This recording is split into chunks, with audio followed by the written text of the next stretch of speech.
السلام علیکم گائز، کیسے ہیں آپ؟ آج میں آپ کو دین دنیا سٹوری چینل میں ویلکم کہتی ہوں۔ آج جو میں آپ کو سٹوری سنا رہی ہوں وہ ہے اللہ کی مدد۔ اللہ کی مدد، اللہ تعالیٰ کی مدد انسان کے لیے سب سے بڑی نعمت اور سہارا ہے۔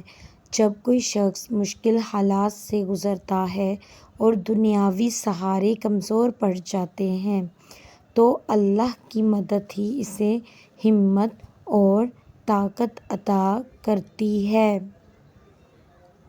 قرآن مجید اور احادیث میں بار بار اس بات کا ذکر ملتا ہے کہ اللہ تعالیٰ اپنے بندوں کی مدد کرتا ہے، بشرطے کہ وہ اخلاص کے ساتھ اس سے رجوع کریں اور صبر و تقویٰ اختیار کریں۔ اللہ کی مدد کا مفہوم۔ اللہ کی مدد سے مراد وہ روحانی اور مادی امداد ہے جو انسان کو مشکلات، آزمائشوں اور چیلنجز کے وقت نصیب ہوتی ہے۔ یہ مدد انسان کو اس وقت حاصل ہوتی ہے جب وہ خالص دل سے اللہ کو پکارے اور اپنی کمزوریوں کا اعتراف کرے۔ اللہ کی مدد صرف انفرادی زندگی تک محدود نہیں بلکہ اجتماعی معاملات اور قوموں کے مسائل اور دنیاوی جدوجہد میں بھی شامل ہوتی ہے۔ اللہ کی مدد کے وعدے۔ اللہ تعالیٰ نے قرآن مجید میں فرمایا، بے شک اللہ صبر کرنے والوں کے ساتھ ہے۔ سورہ بقرہ آیت نمبر 153۔ یہ آیات اس بات کی وضاحت کرتی ہیں کہ اللہ کی مدد صبر اور ثابت قدمی کے ساتھ مشروط ہے۔ اس طرح سورہ محمد میں فرمایا گیا، اگر تم اللہ کی مدد کرو یعنی اس کے دین کی مدد کرو تو وہ تمہاری مدد کرے گا اور تمہارے قدم جمائے رکھے گا۔ سورہ محمد آیت نمبر 7۔ مدد حاصل کرنے کے طریقے۔ نمبر 1، دعا اور استغفار۔ دعا اللہ سے مدد مانگنے کا سب سے مؤثر ذریعہ ہے۔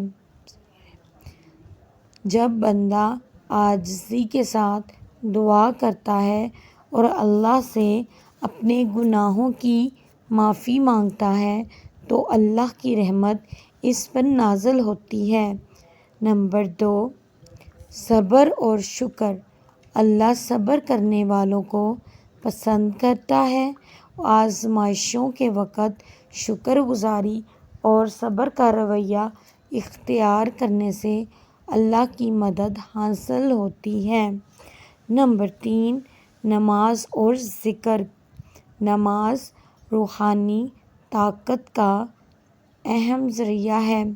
جو شخص نماز کا اہتمام کرتا ہے اور اللہ کا ذکر کرتا ہے، اللہ کی مدد اس کے ساتھ ہوتی ہے۔ نمبر 4، تقویٰ اور نیکی۔ قرآن میں بار بار تقویٰ اختیار کرنے کا حکم دیا گیا ہے۔ جو لوگ اللہ کے احکامات پر عمل کرتے ہیں، اللہ ان کی راہیں آسان کر دیتا ہے۔ مشکل وقت میں اللہ کی مدد کا اثر۔ مشکل وقت میں اللہ کی مدد انسان کو حوصلہ اور ہمت عطا کرتی ہے۔ یہ مدد صرف ظاہری معاملات میں نہیں بلکہ دل کے سکون اور ذہنی سکون کی صورت میں بھی ہوتی ہے۔ جب انسان اللہ پر بھروسہ کرتا ہے تو وہ پریشانیوں میں بھی مطمئن رہتا ہے کیونکہ اسے یقین ہوتا ہے کہ اللہ ہر مشکل کے بعد آسانی عطا کرتا ہے۔ مدد نہ آنے کی وجوہات۔ بعض اوقات انسان دعا کرتا ہے لیکن فوری طور پر مدد محسوس نہیں ہوتی۔ یہ آزمائش کا وقت ہوتا ہے جس میں اللہ بندے کے صبر اور یقین کو آزماتا ہے۔ بعض اوقات ہماری نیتوں اور اعمال کی کمزوریوں کی وجہ سے بھی اللہ کی مدد تاخیر کا شکار ہوتی ہے، لیکن اللہ کی رحمت کبھی مایوس نہیں کرتی۔ اللہ کی مدد حاصل کرنے کے لیے ایمان، صبر اور عمل صالح ضروری ہے۔ جو شخص اللہ پر بھروسہ کرتا ہے اور اس کی رضا کے مطابق زندگی گزارتا ہے، اسے اللہ کی مدد ہمیشہ حاصل رہتی ہے۔ اللہ پر بھروسہ نہ صرف ہمیں مشکلات سے نکالتا ہے بلکہ زندگی کے ہر پہلو میں ہمیں سکون اور کامیابی کی راہ دکھاتا ہے۔ اگر آپ کو میری یہ سٹوری پسند آئی تو پلیز لائک کریں، سبسکرائب کریں، شیئر کریں اور اچھے کمنٹس کریں۔ بیل آئیکن کو پریس کریں تاکہ آپ کو جب بھی ویڈیو ملے، ویڈیو کا نوٹیفیکیشن آپ کو مل سکے۔ تھینکس۔